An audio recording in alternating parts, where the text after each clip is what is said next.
Artikel blog Grace Daily. Tanggal 19 Agustus 2026.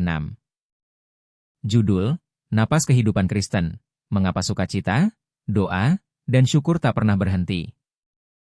Ditulis oleh Grace Daily. Ringkasan, jelajahi keindahan dan keharusan hidup yang ditandai sukacita, doa tanpa henti, dan syukur dalam segala hal, bukan sebagai daftar tugas, melainkan sebagai respons alami terhadap Injil yang mengubah hidup kita. Berikut adalah isi artikel selengkapnya. Pendahuluan, sebuah perintah yang mengubah perspektif. Dalam dunia yang serba cepat dan seringkali penuh tekanan, menemukan kedamaian apalagi sukacita sejati dapat terasa seperti mengejar fata morgana. Kita sering dihadapkan pada tuntutan untuk melakukan lebih banyak, menjadi lebih baik, dan merasa lebih bahagia. Namun, apa jadinya jika sukacita, doa, dan syukur bukanlah sekadar emosi atau tindakan sesekali, melainkan sebuah gaya hidup yang tak terpisahkan, sebuah napas rohani yang tak pernah berhenti? Inilah yang Paulus sampaikan kepada jemaat di Tesalonika, sebuah nasihat yang terdengar sederhana namun memiliki kedalaman teologis yang luar biasa. Bersukacitalah senantiasa. Tetaplah berdoa. Mengucap syukurlah dalam segala hal, sebab itulah yang dikehendaki Allah di dalam Kristus Yesus bagi kamu. 1 Tesalonika 5, 16-18. Sebagai seorang pastor, saya sering merenungkan ayat ini. Apakah ini hanya serangkaian perintah yang idealis, atau ada sesuatu yang lebih dalam yang ingin Tuhan sampaikan kepada kita melalui Rasul Paulus? Mari kita selami bersama. Sukacita yang tak pernah berhenti, bukan emosi, melainkan keyakinan. Perintah pertama, bersukacitalah senantiasa, seringkali disalahpahami. Ini bukanlah ajakan untuk selalu tersenyum manis di tengah badai, apalagi menekan kesedihan atau kepedihan yang wajar. Sukacita yang dimaksud di sini bukanlah sukacita yang tergantung pada keadaan eksternal yang menyenangkan. Ini adalah sukacita ilahi, cara dalam bahasa Yunani, yang berakar pada keyakinan kita akan Injil Yesus Kristus. Ini adalah sukacita yang muncul dari pengetahuan bahwa kita telah ditebus, diampuni, dan memiliki jaminan kekal dalam Kristus.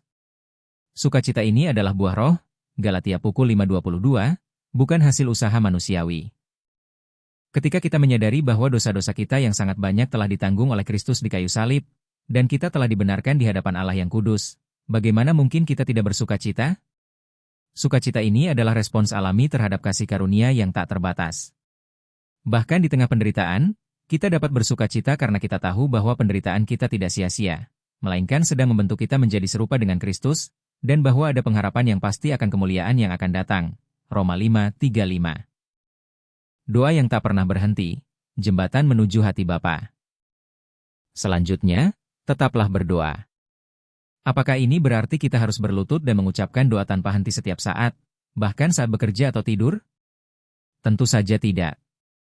Konteks, tetaplah berdoa, adialeiptos, di sini mengacu pada sikap hati yang terus-menerus terhubung dengan Tuhan, sebuah kesadaran akan kehadirannya yang tak terputus. Ini adalah hidup yang didominasi oleh komunikasi yang terbuka dan jujur dengan Allah. Doa adalah napas kehidupan rohani. Tanpa doa, iman kita akan layu. Doa bukanlah sekadar daftar permintaan, melainkan sebuah dialog intim dengan Bapa yang mengasihi kita. Melalui Kristus, kita memiliki akses langsung ke tahta kasih karunia. Ibrani pukul 4:16. Doa adalah pengakuan akan ketergantungan kita kepada Tuhan dan pengakuan akan kedaulatannya. Ini adalah tindakan iman yang percaya bahwa Allah mendengar dan peduli. Dalam kesibukan hidup, tetaplah berdoa, bisa berarti mengangkat hati kepada Tuhan dalam ucapan singkat di tengah pekerjaan, mengucapkan syukur saat melihat keindahan ciptaan, atau meminta hikmat sebelum membuat keputusan. Ini adalah hidup yang dibangun di atas fondasi komunikasi yang konstan dengan Sang Pencipta, selalu siap untuk mendengar dan berbicara kepadanya. Syukur dalam segala hal, visi Injil yang mengubah. Perintah ketiga, mengucap syukurlah dalam segala hal, mungkin yang paling menantang. Paulus tidak mengatakan, mengucap syukurlah untuk segala hal, seolah kita harus bersyukur atas kejahatan atau penderitaan itu sendiri, melainkan, mengucap syukurlah dalam segala hal.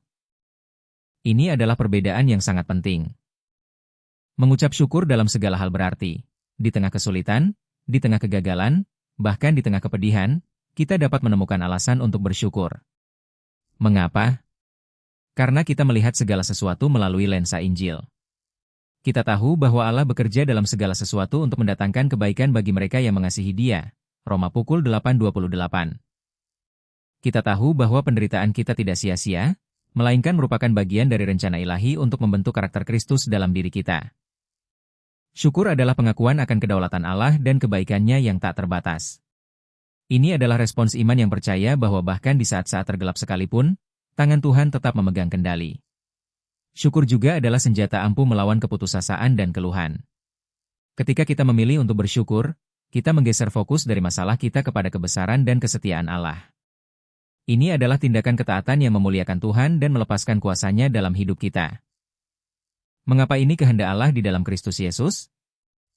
Paulus menutup dengan pernyataan kunci, sebab itulah yang dikehendaki Allah di dalam Kristus Yesus bagi kamu. Mengapa sukacita, doa, dan syukur adalah kehendak Allah? Karena ketiganya adalah ekspresi nyata dari Injil yang telah mengubah hidup kita. Sukacita adalah respons terhadap keselamatan yang kita terima melalui Kristus. Doa adalah komunikasi dengan Bapa yang dimungkinkan melalui Kristus. Syukur adalah pengakuan akan anugerah Allah yang terus-menerus mengalir kepada kita melalui Kristus. Semuanya berpusat pada Kristus Yesus. Tanpa Injil, perintah-perintah ini akan menjadi beban yang mustahil. Namun, karena Kristus telah melakukan segalanya bagi kita, karena kita hidup di dalam Kristus Yesus, maka sukacita, doa, dan syukur menjadi respons alami, bahkan keharusan, bagi setiap orang percaya. Refleksi pastoral, hidup yang berpusat pada Injil. Sebagai pastor, saya mendorong Anda untuk melihat 1 Tesalonika 5, 16-18 bukan sebagai daftar tugas yang harus Anda penuhi dengan kekuatan sendiri, melainkan sebagai deskripsi kehidupan yang diubahkan oleh Injil. Ketika kita hidup dalam kesadaran akan kasih karunia Allah yang tak terbatas, sukacita akan mengalir. Ketika kita menyadari bahwa kita memiliki akses tak terbatas kepada Bapa melalui anaknya, doa akan menjadi napas kita. Dan ketika kita melihat segala sesuatu melalui lensa kedaulatan dan kebaikan Allah yang dinyatakan dalam Kristus, syukur akan menjadi lagu hati kita. Mari kita izinkan Roh Kudus menuntun kita untuk menghidupi ketiga prinsip ini setiap hari.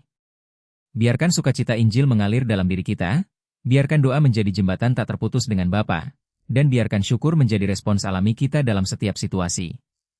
Dengan demikian, kita akan hidup sesuai dengan kehendak Allah, dan menjadi kesaksian yang hidup bagi dunia tentang keindahan Injil Yesus Kristus. Amin. Demikianlah artikel dari Grace Daily. Kiranya bermanfaat untuk perjalanan iman Anda.